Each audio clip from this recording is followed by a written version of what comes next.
Welcome to the Spend the Rant podcast. I am your host, Patty Rose. I've got two guests today, representatives from ShelterCare, Dana Petersen-Crabb and Josh Knotts. Welcome to the show.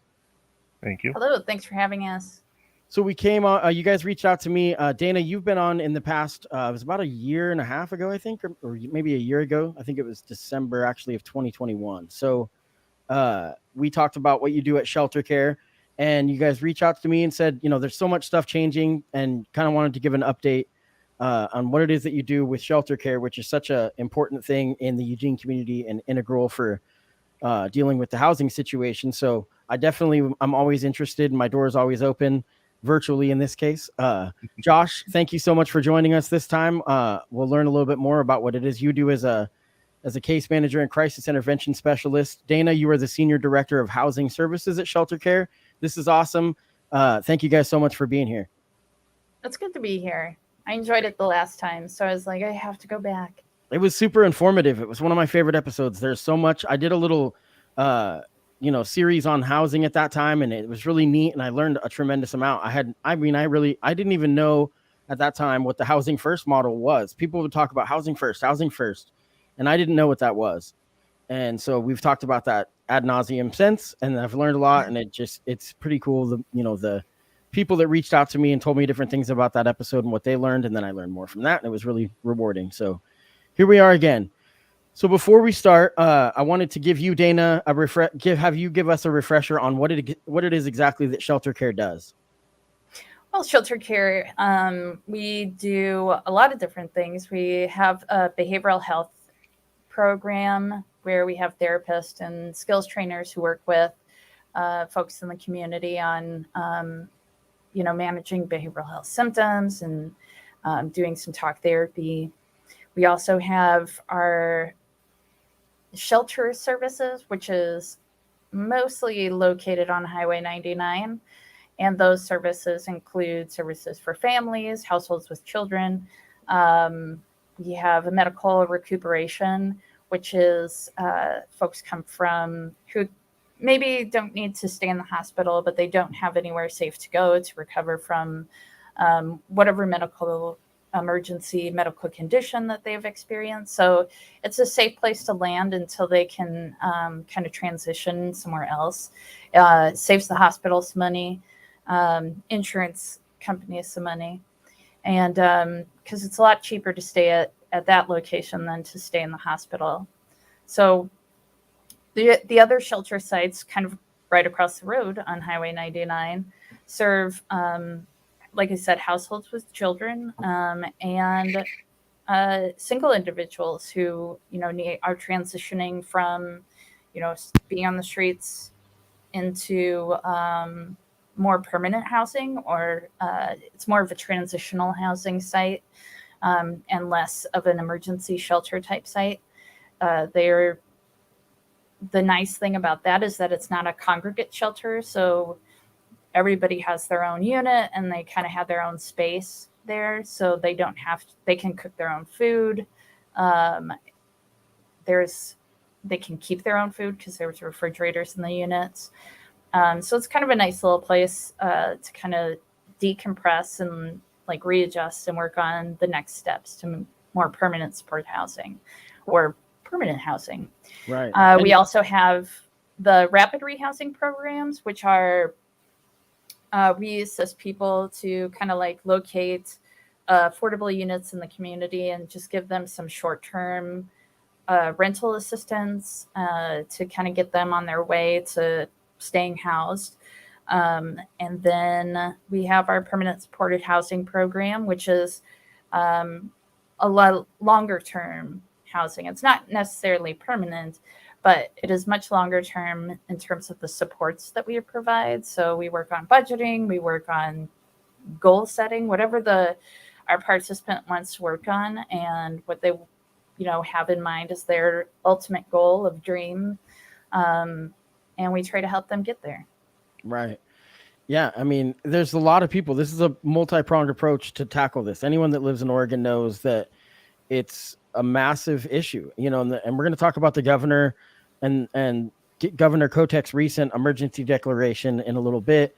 And people are taking this. I mean, this is an epidemic. This issue of housing and houselessness. And I mean, I wrote this down that more than 18,000 Oregonians are considered to be homeless. 18,000. I mean, that's insanity. The number is widely considered to be a low estimate because it doesn't account for folks residing in non-traditional shelters or those staying with family on a temporary basis.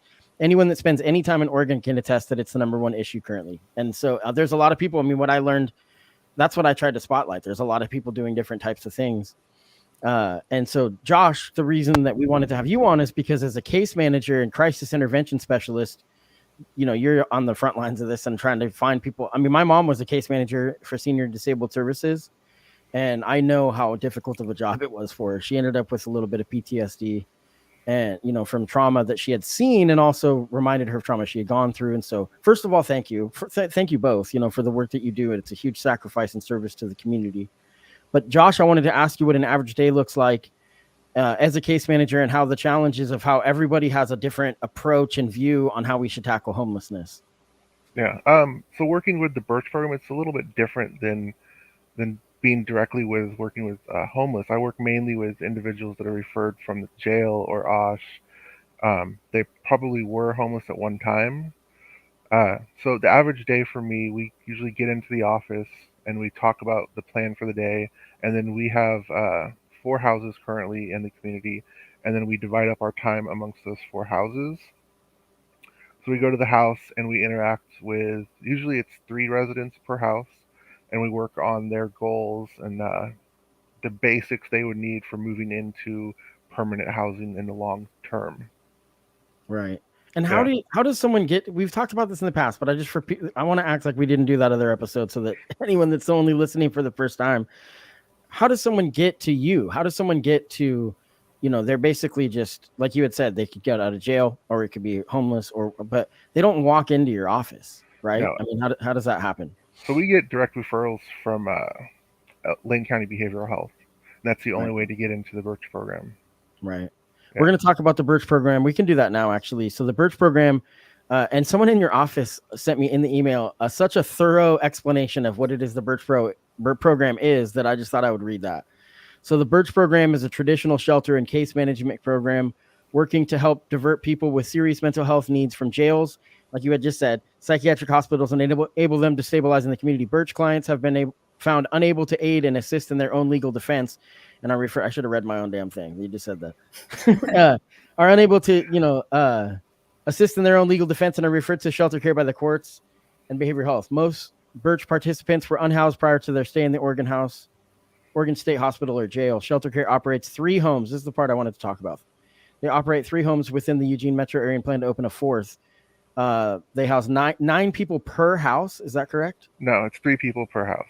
Oh my gosh. See, this is the issue with all of this stuff, is that it's like, it helps 10 people. And it's amazing. But again, it's like a multi-pronged approach. There's so many people that have to be on this. So I read that. So there's 9 people. And so when you expand, it can expand a 4th house, you can add 3 more. So we did expand. So we have Birch 1 and Birch 2. Birch 1 works with individuals that are direct referrals from Lane County Behavioral Health that are still part of Aid and Assist. And then Birch 2 works with people that have graduated from Aid and Assist and that are now in the transition phase of their release. They've been found able, and it's like, what's their next step? So we started Birch 2 to kind of help transition to helping them find permanent housing instead of going back to the streets. Yeah. And then around the same time that I had you on, Dana, I talked to a person from Hybrid Real Estate, and they had there's a lot of different things happening. There's a house where, it's transitional, working with Looking Glass, and it's really cool. I wish I could spotlight all of them, but what do you think? I wanted to ask about this too, Josh. What do you think the biggest challenge is? Because everyone has a different approach on like what the answer is. Everyone has an answer. Everyone says that about homelessness and just housing in general. How is that on working with people? Because it's a big group of people you work with, I'm sure, and all the different opinions and different ideas. How does that go down? I mean, it's like you said, a multi-pronged approach is what's needed because everyone has different needs. I think the biggest thing in Oregon is just affordable housing. Yeah. Just finding a house that's affordable for living wages in Oregon is just really hard. Yeah. And I don't know what we can even do. Like there's people coming in and buying city blocks, and how do you stop that? Because they're American citizen, they're American, what do you do? I mean, I've thought about different ways to do it. And then I know the rental cap, or the increase cap or whatever it was, it backfired because now they're like, cool, we'll just raise it 15% every single year. Yep. And so, I mean, it's frustrating. I want to talk about the changing trends that you've seen in social services and housing industries in Lane County over the past year. Dana, we'll have you start with this. Would you say that in some years we're in a better spot today than we were a year ago? Obviously, coming out of COVID, there's that. So there's a lot of things there. But just in housing, is it worse today, or are you seeing improvements? I would say I think it's always going to be like one step forward, one step back, like where you kind of like, because it is ever changing. It's not like seeing the same participants with the same issues, like, like you've both been kind of saying, is that multi-pronged approach, because it's a diverse need in the community. Like, it's not just simply like everybody gets a job and can move into an apartment. There's substance use issues. There's behavioral health, mental health issues that are, causing symptoms that, it's just such a wide variety of things that can affect where you're at now, being outside, or, how you ended up there, why you can't get out of it. And there's lots of different things going on. So like having different approaches is going to be really crucial in order to like get past, try to get over this, or get, at least past a certain number, I would imagine. Even if we cannot get to like a zero, like, yeah, because I think that's to solve the whole impossible. problem, and it's great. Yeah. But the issue that we're having is there's, I heard a quote. This is just a quote that I heard. I think it was from the National Alliance to End Homelessness. Is that nationally, every day, like 1,000 people become homeless. Wow. But every day, 1,000 people get housed and exit homelessness.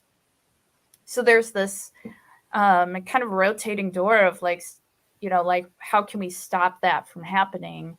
And kind of just like it would give us a moment to breathe, at least on our end in the services that we provide. So I think in some ways we're better off, and in some ways we're, worse off, obviously. Yeah. Yeah. And I mean, the two-party system doesn't help, because anytime an election, people want to use it as a, battle cry that they're going to cut the funding, and then they cut the funding to all these different programs, and then we start back at square one, and it's pretty nauseating. But then there's also times where people can look at areas that, resources might not be being utilized the best. And who do you think, Josh, I'll ask you, who do you think that needs to be heard from more on that front, on people that are not being heard from as far as what resources would be utilized best? I mean, that's a huge scope, but I think you got me. I mean, that is a huge scope. I think going down to the nonprofits, because I mean they're so tight with their budgets and they spend their money so resourcefully. Yeah. Just talking to them and how to better utilize the income. I mean, I think the federal government spends like what, $51 billion a year to combat homelessness. Yeah. And I talked about it before. I mean, Governor Kotek's emergency declaration asks legislators for $130 million in funding to address the issue of houselessness statewide.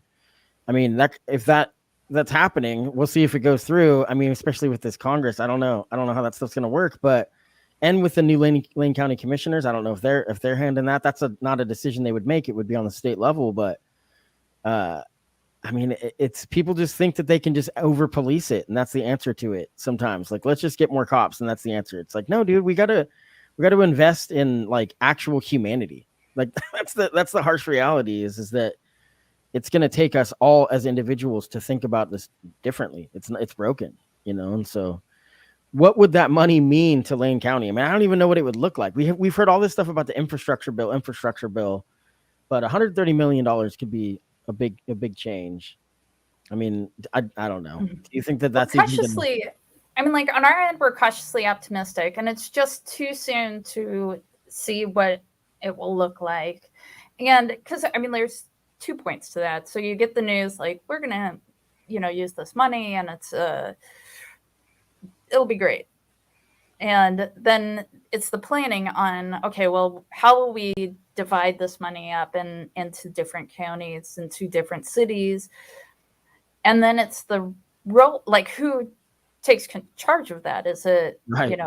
or OHCS? Is it OHA? Like who's going to take charge of that and like really commit to making sure that that's divided up, and then that they get the data on what the results are? And that can look very different depending on how that's rolled out. I know that I've seen, many rollouts. It can take a really long time, or it'll be really fast, and then we're all scrambling to keep up. Sure. And then there's also the obvious equity concerns. And, it's like we've already heard situations where developers are like, hey, can we get that tax break for creating high income housing, because it opens up low income housing, because people move from those ones into our new expensive housing, that kind of stuff. We can't see that kind of stuff. And this is where this, I don't know, the politics of it makes it really sloppy and ugly, because people will be like, I don't know, they only care about their neighborhood. So one of the areas I have heard is that the state is looking to repurpose state-owned parcels as a way to create more low barrier. It's looking to create repurpose state parcels as a way to create more low barrier shelters. Have you guys heard anything about that yet? Again, it's one of those where you're cautiously optimistic, because there's the announcement and then there's the rollout, and we have to wait kind of to see what the rollout looks like. We're not in the development game so much as an organization. If somebody else builds it, we can look at if it makes sense for our organization to get involved, because we serve kind of a particular population. So if it were youth shelters, it wouldn't really necessarily be us. Right. You talked about some of the nonprofits. There's so many, but I always like to ask, what's one that you've kind of been paying attention to? I guess I'll start with you, Josh. I always like to give CORE a shout out. You talked about the youth too, because they're doing some really cool stuff, and they do it in a different way. And I think that's incredible. And that is something I don't think gets enough attention. There's so many, we need people from different, belief systems, different kind of dance to a different tune kind of things, because then it can reach different people, So what are some nonprofits here in Eugene or locally that you have been keeping your eye on lately that have been doing awesome stuff to help with housing? Oh, that's tough. I've been so super focused on ShelterCare. That's really the only one I pay attention to at this point. And that's huge, because it's been there for what, 50 years or something. So, and it's been a staple, and obviously the go-to. And so that's cool, and what about you? Do you have one you can think of, Dana? I have to Pro Bono. They provide the veterinary clinic on the weekends. I want to say it's Sundays. I don't know. I mean, I just think that's great. Anytime that you have such an organization that has such a high reliance on volunteerism, and they pull it off. They've been around for quite a long time and provide a really vital service to folks who, I just know that in my life, my dogs are so important to me that I just can't imagine like trying to, like, I would feed them first. Right. And like that, I know I'm not alone for those animal lovers out there that I just can't imagine. And being able to offer these vaccinations and all the other stuff that they offered there, it's just really, really great. And they're a good organization. Yeah. I can't imagine, your dog gets sick and then you might have to lose your home, over the bill. I mean, and that happens a lot, I'm sure, so we talk about a lot of the difficult stuff, and there's some more difficult stuff after this, but I wanted to talk about something kind of fun that ShelterCare takes part in every year. and it's the Zombie Walk. The Zombie Walk 5K. This is a way that you guys like to raise money. Tell me about that event, Dana, and why it was so beneficial last year. It got a lot of publicity. Was the turnout pretty? Did it turn out to be pretty good? Yeah. Well, we had 250 runners, 100 zombies, and we were able to raise $18,000. Wow. So it was really successful. I was there. This is the first year that I volunteered to, I stood on the course and had a cool mask on and, pointed a lot, go that Right. way. Go that direction. It was so much fun. And it's one of the better volunteer things I've done, because it was just easy volunteer work. Sure. I'm lazy, so I love that about Right. it. But it's just a really good time. We have runners and walkers, families. It's all ages. So yeah, the kids were all about it. Was it at Alton Baker Park by the Science Center? It was. Yeah, Yeah. it was, and it was a beautiful day. There was a kid, one of the younger zombies was maybe 3 or 4 feet tall, this little zombie, and was behind me, and she would just run after each runner or walker and scream at them. And I think she got tired halfway through, because at some point she just started barking at them. But it was fantastic, and it was just such a great time. The Thrill the World dancers were there, and they're just great. It's all ages, like I said, and although some of the zombies are pretty scary, so keep that in mind. So beware if you're beware, be warned. Yeah, that was in September last year, so it's always around Halloween or whatever, probably right. Yeah, it's October. Oh, it was October. Okay. Yeah, I think this year it'll be October 22nd. Okay, I'll shout that out because it's a big deal. It is. It's so much fun. I encourage everybody. We're always looking for sponsors. Mm-hmm. So anytime that we can, pull in sponsors, we love it, and it is fun. So one of the things I wanted to ask about is, people in the community are at a loss at what to do, and a lot of people have different opinions. And I want to talk in a minute about how we have to stop dehumanizing each other, in life. I mean, and so we'll get to that. But I wanted to ask you guys before I do, what can citizens do? I mean, if people are listening and they're like, look, I'm frustrated. What can I do to help with the housing situation, with the homelessness situation? Where do they turn? Just average citizens that want to help. Well, there's always, I know that there are volunteer opportunities. So physically, offering, what do you need? We frequently, like I said, zombies help us out all the time. So there's that. We've also got opportunities usually around the holidays, for larger groups. If your business wants to come to, we have people put together home starter kits, toilet paper drives. We've had a lot of success with toilet paper drives, because that's just one of those resources that you don't think about. But if you have no income, you can't really get toilet paper on a regular basis, or cleaning supplies for your household. So a lot of our participants really value the toilet paper that we're able to provide for them. And those toilet paper drives, it is very exciting. You can always watch our Facebook page, because we love getting toilet paper, and we always shout out whenever people drop off mats and mats. So nice. So go to ShelterCare on Instagram, Facebook, all that kind of stuff, and you can find out a lot more, there about upcoming events and different things. I wanted to talk a little bit about unfortunate news, that just broke today. Obviously, the video was dropped of Tyree Nichols, and the footage is heinous, and we're seeing yet another. This is a different issue than what you guys are doing. But it's just dehumanization by the police. And we see it in different areas. I mean, we see it with the homelessness.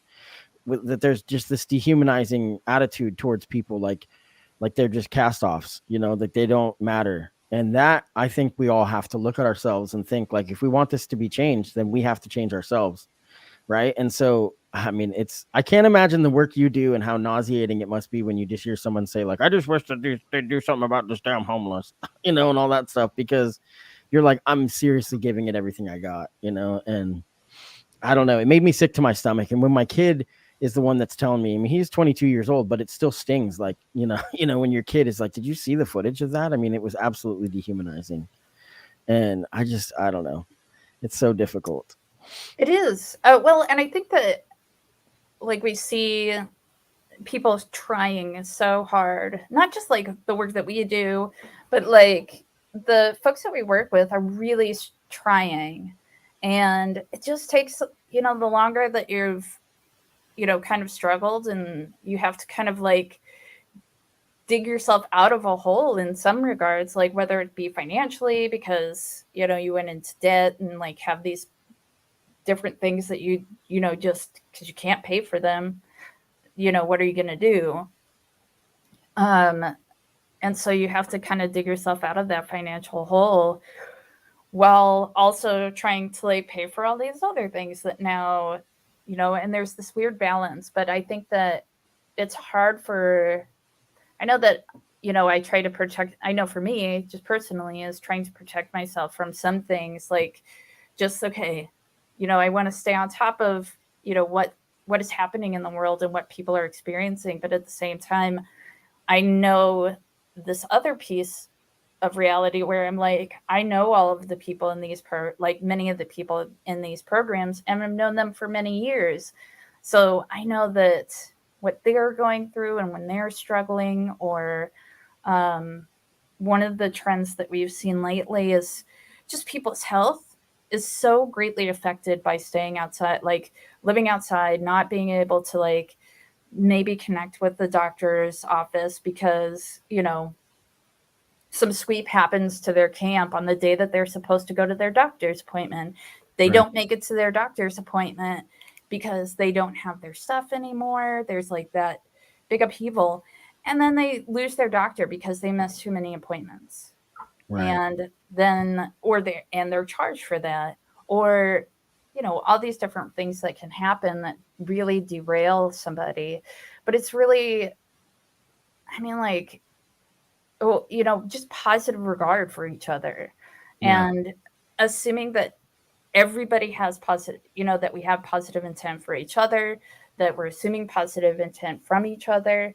I mean, that sounds naive, but it's how I get through most of my life, because I can't live like that, even though I know that it's out there and like, people are not all out to do good, but I don't care. I'm going to stay true to who I am. And I hope people out there stay true to who you are. If you feel like you want to be that person who's like, I'm just going to assume that you're going to be good and assume positive intent from you until you prove me wrong. Right.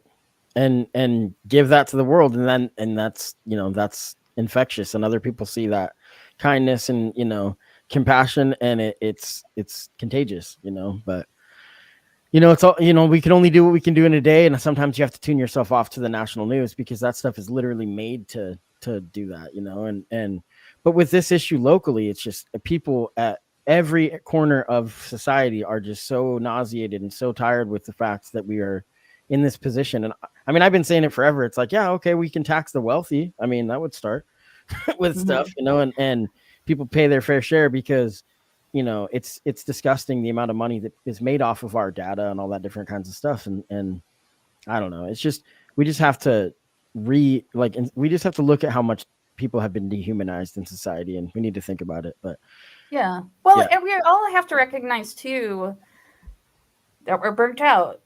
I mean, people are going to be like kind of experiencing that burnout from, if you're woken up at 3 a.m. every night because your neighbor is having a party. Right. Or whatever. Whatever the case may be. If like, during college, like when students are back and they're having a party, and like, yeah, I admit, I moved into what I knew was college area or where students lived, and then all of a sudden there's parties, and like, man, you get burnt out. You're like, I can accept, but then you get burnt out, and you're like, okay, I need a break.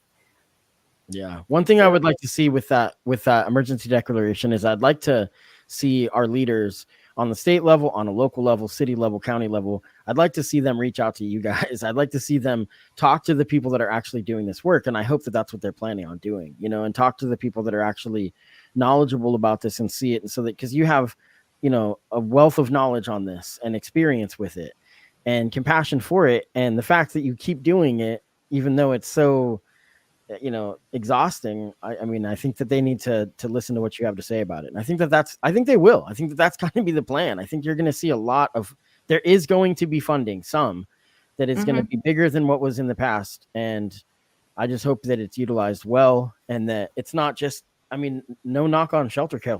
ShelterCare is doing a great job. But when we talk about 9 people, it's so difficult, because that doesn't even touch the surface, and what is the number now is what they say in Eugene is like 4,000. Is that Eugene or Lane County? I can't remember.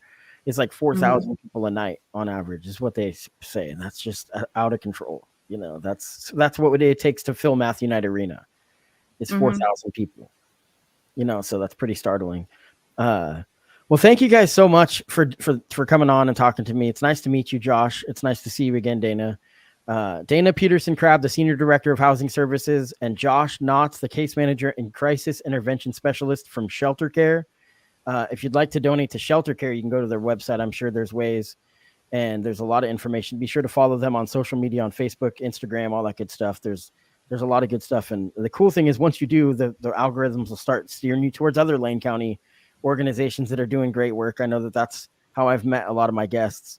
And I'm always down to spotlight what you guys are working on, and I just appreciate the work that you're doing. So thank you guys both so much.